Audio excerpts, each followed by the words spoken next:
boy Blackbeard Mirage, the Aboriginal American. Solar eclipse night, midnight Mirage edition. So we're gonna wrap up today's, celestial events with basically going over some history for the brothers and sisters out there, so we can kind of have an idea of where we need to be putting our focus on and where we need to be putting our attention on, so we can understand more about our current situation, and we can, understand how to get out of our situation. At least some of the negative aspects of it. As they say that if you don't know history, then you will be doomed to repeat it. Okay, you will be doomed to repeat it. Now, the first point is that, we all know about the history of so-called Africa, and we have spent quite a deal of time on that. And a lot of the so-called scholars in our community, they have chosen to spend a lot of time on that. Now, I will say this, that, the brothers and sisters over in the East, in so-called Africa, they are more of a cousin, related type of people to us.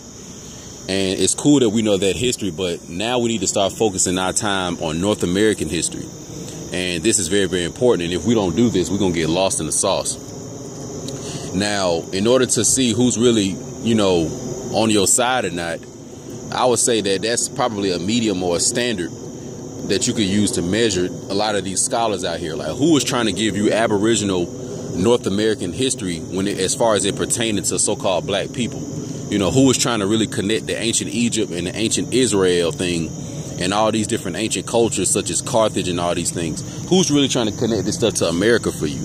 Because one thing you got to admit to yourself is that a lot of the history, as far as what you learn in school, as far as what you see on TV and propaganda, they want you to believe that during the ancient times that all the stuff was going on in the East, all the civilizations were in the East, all the empires were in the East, and that there was absolutely nothing going on in the Western Hemisphere.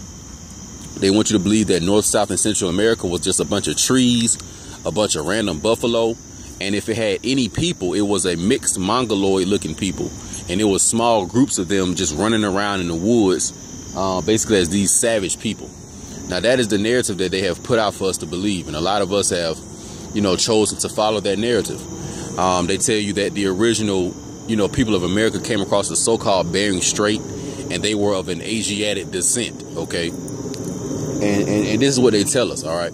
Now, what we know is that there was a point in time where it was Pangea, and the entire planet was one supercontinent, okay? Now, from what I've read and just from common sense and me using logic, people have always been on this, massive land continent that we call in North America.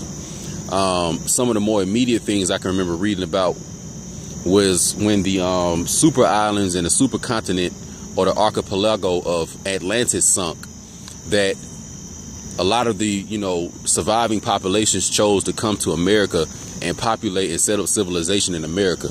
And one of those early civilizations that they set up was the Olmec or the old Mexam Empire, okay, known as the Olmecs, or the Aboriginal American copper-colored people, they call it the Olmecs, all right?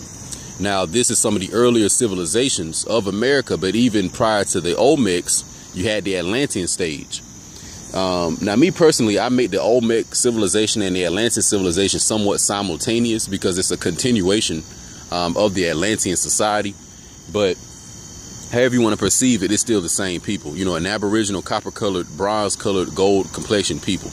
All right, aka our ancestors. So our direct ancestors would be these Olmecs, or these, remnant, or these survivors of this Atlantis island that basically chose to populate in the West. Now, you did have some that chose to go more east, but honestly, I'm not as concerned with those people because I'm not directly related to them. I am directly related to these Atlanteans, or these Aboriginal Americans. These are the people that I directly came from, those men and women. So we need to all put our focus on that if we want to get closer to where we get closer to our destination. As they say in the Old Testament that, when you don't honor your mother and father, that your days on the land will be very short.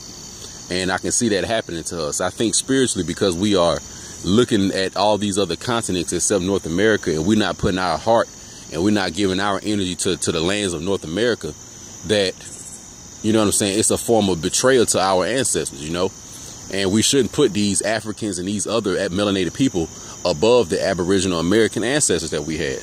Those men and women were our direct ancestors, So that's the first thing. If you want to get some information on this, I would recommend a brother by the name of Horace Butler. All right, it's a man by the name of Horace Butler, and he wrote a book called When Rocks Cry Out. It's a man named Horace Butler, and he wrote a book called When Rocks Cry Out. And in this book, he talks about the ancient Egyptian and the ancient Israel empire being here in America. So a lot of what you hear me say, it comes from when I read those books, and it comes from a lot of the information I got from a professor at Harvard by the name of Barry Feld, a European professor by the name of Barry Feld. And he has a book who talks about King Solomon and the different ancient Israel empires and kingdoms here in America. All right. So what they call in ancient Peru is really, you can look at as ancient Jerusalem. All right. And you can look at South America as Upper Egypt, and you can look at North America as Lower Egypt, because our people always travel from the south to the north. That's just something I see consistent in the history of how we moved as a people. So, you know, this is the history. So Horace Butler, When Rocks Cry Out, just look up some of his stuff and you'll get an understanding of how the Aboriginal Americans were the Phoenicians, were the Hebrews, were the ancient Canaanites, were the ancient Libyans, were the ancient Egyptians. This is how I'm making that connection to us right here. So when I say that we are, you know, the children, or we are the Egyptians, this is who I'm talking about. I'm talking about these people. All right. Also, when you look in Arizona, in the Grand Canyon, the Smithsonian and the United States government is doing a very, very good job at hiding all of the different artifacts and hiding the different Egyptian temples and hiding these different Egyptian caves over in Arizona. Okay, they're doing it. What they calling these national parks and what they calling these museums and things of this nature is what they are using to be the custodian houses and to hide and guard and basically put up a defense between us getting our true history, you know what I'm saying, and then the lie that they want us to know. Okay, so these museums and these different, you know, national parks and all these things they want you to make it seem, they want you to think that they trying to preserve nature, preserve the wildlife there and all this other shit. Well, that's really not the case. They're just hiding certain temples and hiding certain massive monoliths and things of this nature that clearly prove what I'm sitting here saying of this Aboriginal presence here in the Americas and it being a copper colored people. I guarantee you right now, they got so many Olmec head statues across the entire Americas that you thinking they down there in South America by the Yucatan Peninsula, but I guarantee it's some right here in America, but they just ain't showing us. They hiding this shit. You know, they got military people out there with armed rifles guarding the entrance to the Grand Canyon in certain areas and things of this nature. Also, this shit they call in Area 51 in Nevada or in the south west part of America. Once again, like, I think all of that is still an extension of Upper Egypt, which is basically what we call in so-called Mexico or South America and Central America.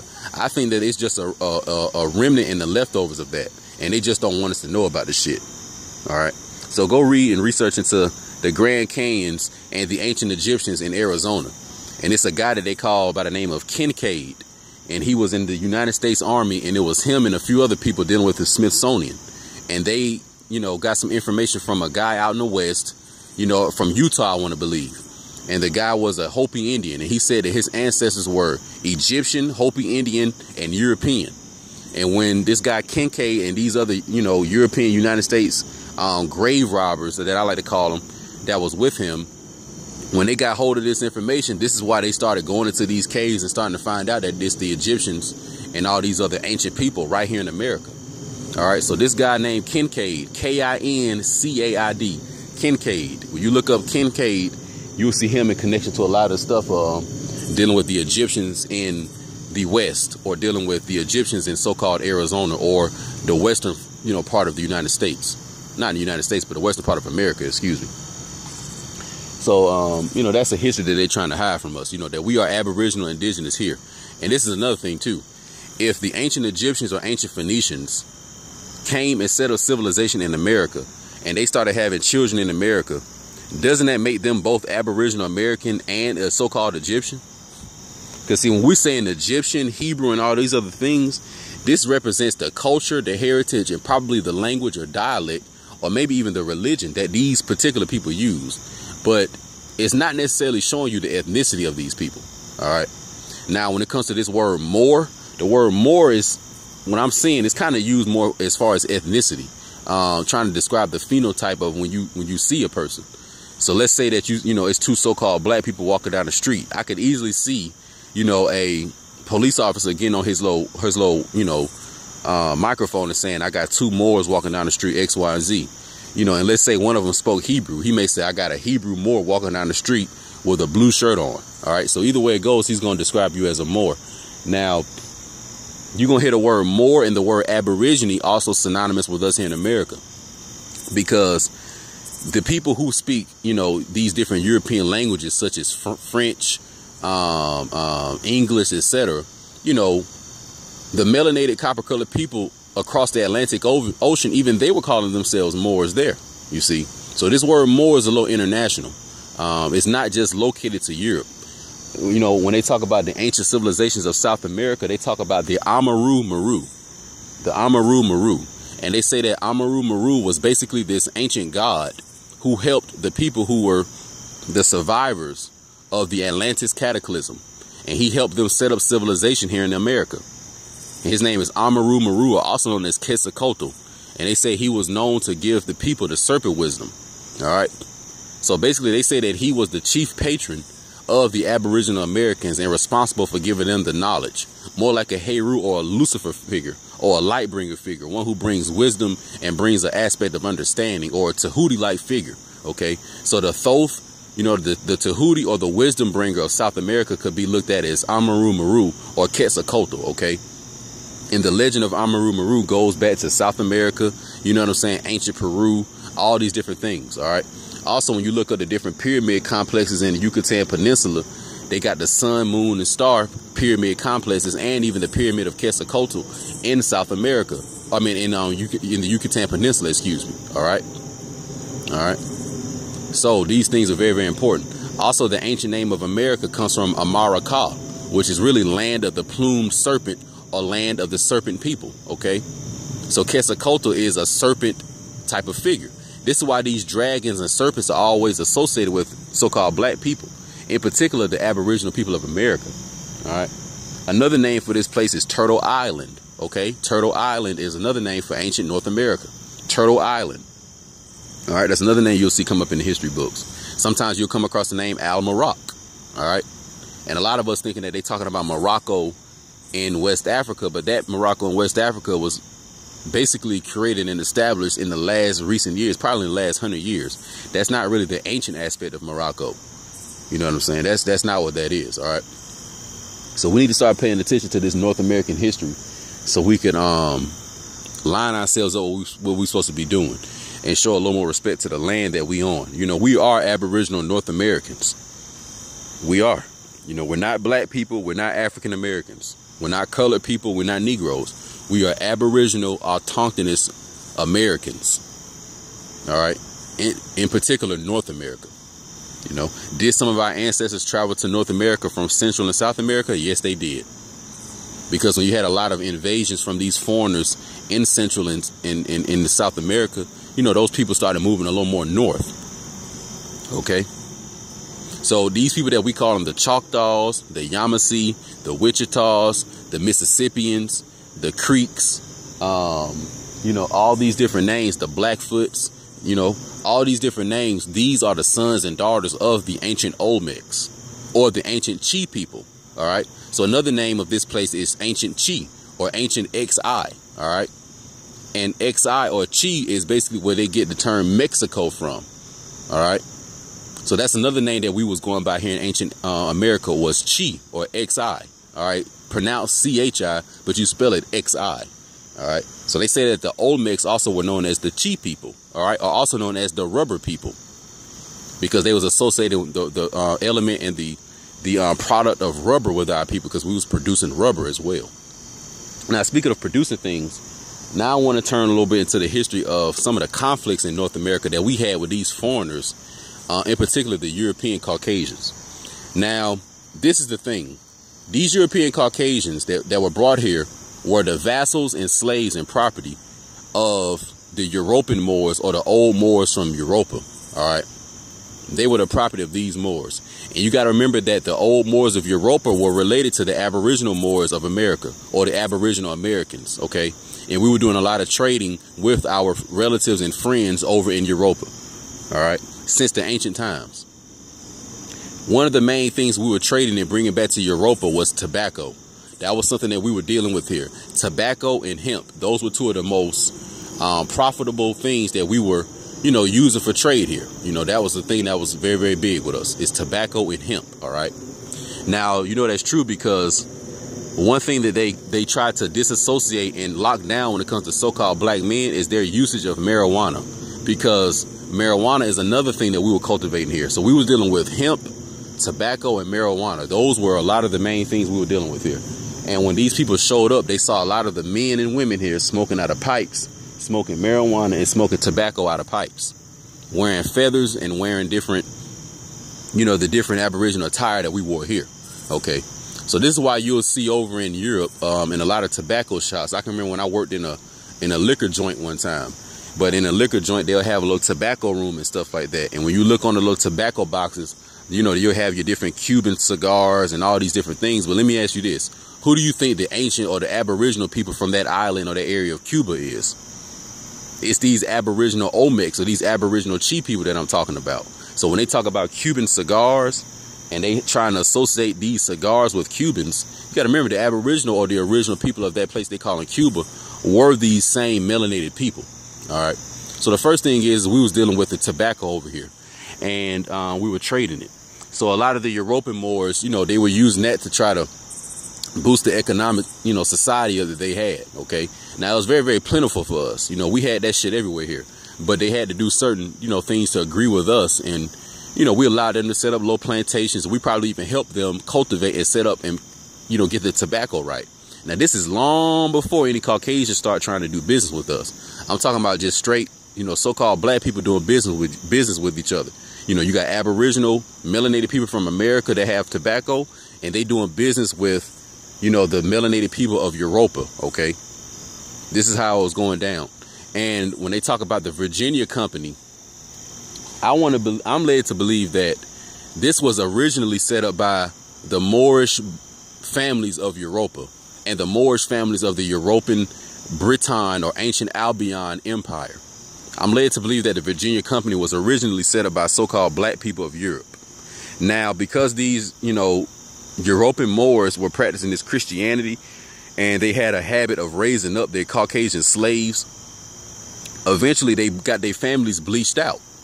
And when their family gets bleached out, now the royal title name gets passed on to the Caucasian. This is why today you all think that King George and Queen Elizabeth were these white people, but they were not. They were originally a melanated Moorish people. But, you know, from the bleaching out and shit like that, they end up as a Caucasian people. Now, I'm led to believe that once these Caucasian people bleached out these, you know, European bloodlines, they now had access and were controlling a lot of the property that they had. And I think that this is what gave them their initial foothold to try to start doing shit here in America, because we didn't know them. OK, they were the slaves and property of our relatives. You know what I'm saying? If anything, we weren't really fucking with them like that. So that's another thing, Mr. So-called white man and white woman. The black man, the so-called black man and black woman of America, we did not have you in slavery. That was the so-called African, and these were these so-called black people from Europe. They are the ones that practiced this slavery. Okay, so what I'm telling you right now is that these Christian nations are the ones that really were perpetuating the slavery. That's why the British Empire was one of the first empires or first nations of people to outlaw slavery, because they were the ones that was perpetuating that shit the fucking most. So that's one thing. You all were really being enslaved by European Moors or so-called black people from Africa, not so-called black people from America. We were not enslaving you here. We learned about that shit from our relatives bringing y'all asses over here, you know, and I'm even led to believe that we didn't even really agree with it. But I think we just stayed out of it, you know. But after a while, you know what I'm saying, they weren't able to control their slaves. So now their slaves started running out into different areas of the land and started bothering our shit. Because when we talk about Great Britain, even when we talk about Albion and all these different things, I'm also led to believe that this may have just been the 13 colonies on the eastern shores of America. Okay, because yes, you do have the ancient Albion Empire over in what they call, you know, Europe, but I'm still led to believe that a lot of this stuff, when they talk about England and all this stuff, this may have been the 13 colonies right here in America. And even some of these European Moors, they may have been even living here. You know what I'm saying? So you may have had a multiple type of society here. I think you had an Aboriginal society where we was living as Aboriginal people, you know, walking around with feathers on, you know what I'm saying, smoking weed, had our cigars and shit like that. Our women walking around naked because ain't no beef, you know, we not tripping and nothing like that. I think you had that side of it. And then I think you had the life on the plantations and the life on the colonies, you know what I'm saying, which is where they had these, you know, vassals and all these other things and this European type of lifestyle. I think you had two different lifestyles here. And the Aboriginal people lived more of a natural way of life. You know, I don't think we had a lot of these in industries and all this other colonial type of things. Like, I think we were literally living off of the land, more in a Garden of Eden type of life. You know, that's how we was living. You know, everybody was noble. Everybody was royal in their own fashion. I think that's more how we were living here. That's how our empire was. So, you know, when you had these European Moors come here and they start bringing their culture and the way they do things here, and then you have the white, you know, Christians that they have that start getting freed by these European Moors. Now they gonna start trying to perpetuate their society and their way of life on us.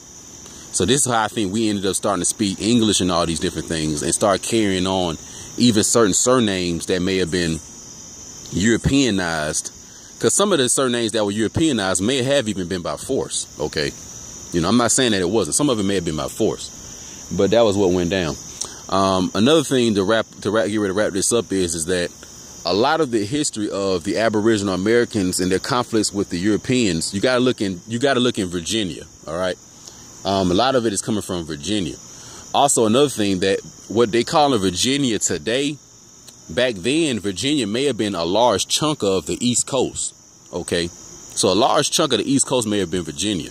This area that they call in New York, Pennsylvania, New Jersey, Virginia, you know, North Carolina, and all these different things right up in that little area. I'm led to believe that that whole shit may have been Virginia.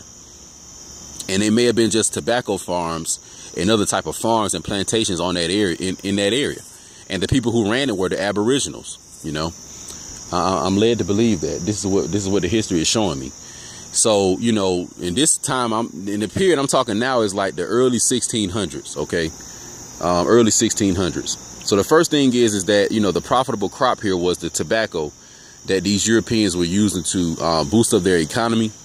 And, you know, we were in control of the tobacco. We were the ones running the tobacco. So you know how today they say that the so-called Jew is the one who's controlling all the money being printed, you know, because of his or her power behind the Federal Reserve and all this stuff, and the Rothschild and all these different things. Well, the Aboriginal man and woman had that power here. And we had it via the tobacco, because the tobacco was actually booming and popping over in Europe. Even to this day, like, don't you see a lot of so-called royal and noble people of Europe smoking out of pipes and tobaccos, you know, sitting in front of a fireplace, wearing a nice velvet robe, you know, sipping tea or something like that. So this whole concept of smoking tobacco and looking noble and royal doing it, that came from us. We are doing it. We do that.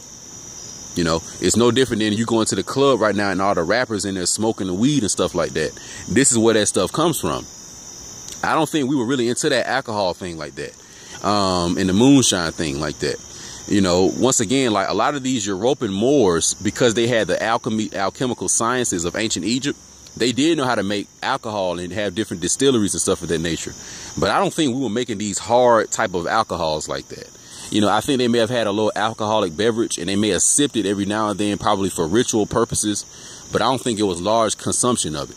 You know, I think we're more of a smoking people. Black people, so-called black people, are more of a smoking people. In particular, marijuana. You know what I'm saying? You know, in particular, marijuana. And when it comes to tobacco, I think we was rolling tobacco straight from the plant into a leaf. So as far as us smoking these badass cigarettes and all this shit with this fucking toxic liquid and all that stuff in it, that was something that these Europeans created to make an artificial form of tobacco. But I think we were smoking more of the natural tobacco and just rolled it up in the leaf. So this is why the brothers and sisters today are into the marijuana. That's another thing too. Even the so-called black woman deal with the marijuana. You know, I don't care how fine she is. I don't care how decked out her weave is. I don't give a fuck how, you know what I'm saying, you know, brand new her nails are. The black woman or the Aboriginal woman gonna smoke her a blunt. She don't give a fuck about none of that shit. You know what I'm saying? So salute to all my sisters out there that's on the gas, you know. But that's what we do here. You know what I'm saying? So that's why they had to outlaw the hemp, because they like, wait a minute, these Aboriginal people are using this hemp for paper. It has too many different, you know, industrial uses that these people can get out of it. And on top of that, they smoking this marijuana, and it's seeming to make them spiritual, and it's seeming to make them very, very unified together. So I think that they had to kind of break the whole marijuana thing up, because that was something that brought us together as a people.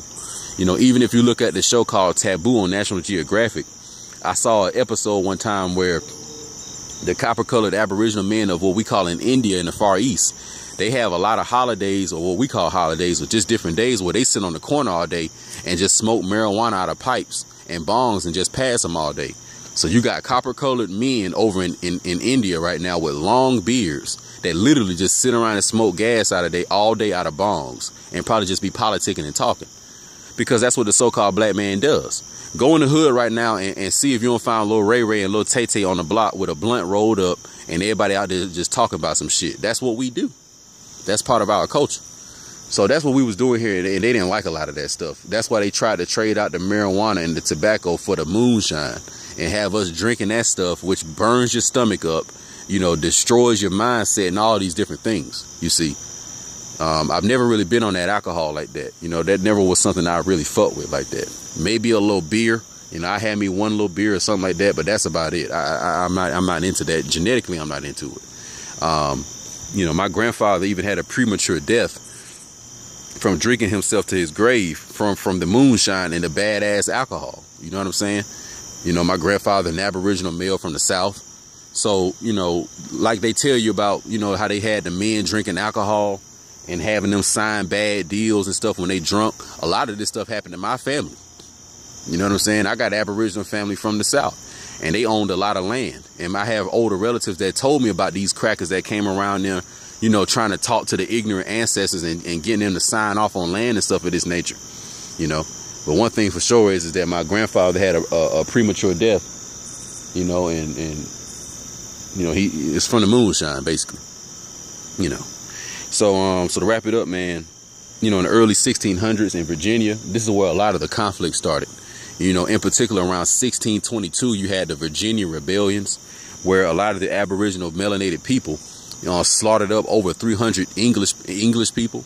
You know what I'm saying? So we were always warring with them, always warring with them. And a lot of the times, you know, so-called black people think they were in slavery for 400 years.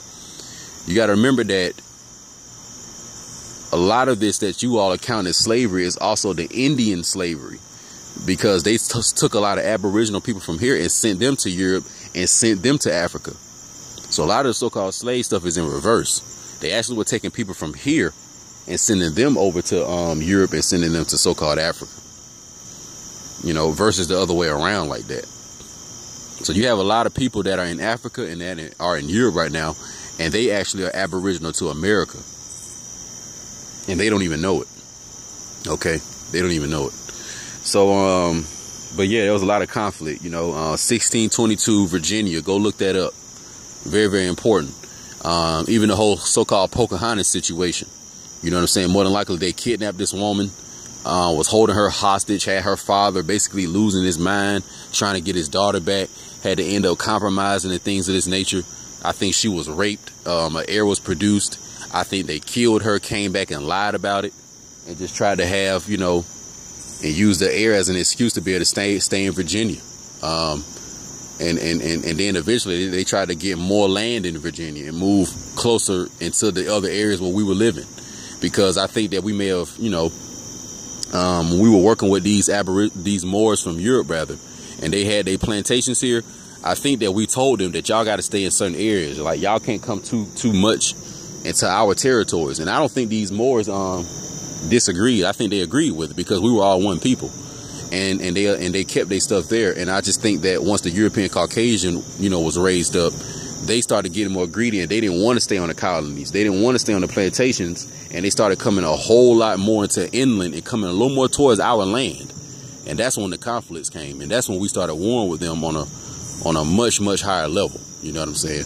And the conflicts have been going on all the way to today. So what we call it the American Revolution, what we call it the Civil War, what we call it the Gullah Wars, what we call it the Seminole Wars, what we call it the French and Indian War. These are all the wars of the Aboriginal people versus the Europeans. So this, what I'm talking about right now, is our real history. And even myself, you know, I'm going to spend a lot more time just digging more into this American history. You know, a lot more of my books and things of this nature in the future is going to be strictly on this, because I done heard enough about Africa. And now we need to pop the mystery open of America, because we are from here. You know, my great aunt told my mother, and my mother told me, that we were Blackfoot, Aboriginal, so-called Native American people. She never said anything about Africa. So who am I going to believe? Am I going to believe her, or am I going to believe what this so-called white man is telling me on PBS with his boule-ass agents doing their DNA tests on Ancestry.com? I'm not going to believe them. I'm not going to believe them. Am I going to believe the Grand Canyon that clearly has these ancient Egyptian relics in it that they trying to hide off? Or am I going to believe what this Caucasian man is telling me about my history, that I was just swinging from vines in Africa? You know, see, a lot of this is logic and coming to find out the information. And then it's also, well, who do you want to believe? Who do you want to line yourself up with? You know, because see, a lot of y'all going to need this white man to convince you that you're really Aboriginal American, and that the ancient Phoenicians and ancient Hebrews are actually Aboriginal Americans. A lot of y'all need to be convinced for that. And if you do, you need to jump off of a river, you know what I'm saying, to a pool of hungry piranha. Because if you need to be convinced of that, man, you're in trouble. You're really in trouble. So, you know, to wrap this thing up, shout out to all the Aboriginal brothers and sisters out there. You know, the last tape cut off, so I wanted to make this to wrap up on the solar eclipse event. But, you know, this Aboriginal history is very, very big, man, and it's something that I'm very, very happy that I'm coming into more of it in my life.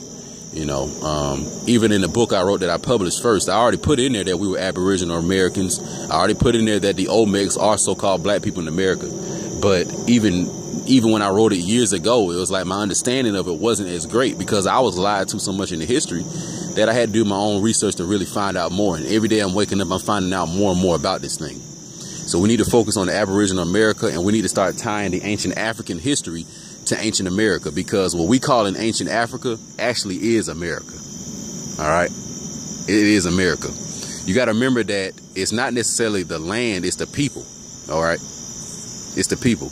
If you got, let's say, refugees from Somalia, and they come somewhere in America and they set up a little city in America, they're going to call it Little Somalia. OK, if you got some Mexicans and they set up a city in America, they call it Little Mexico. You know, if the Chinese set up some cities in some little areas up in New York in some neighborhoods, they call it Little China.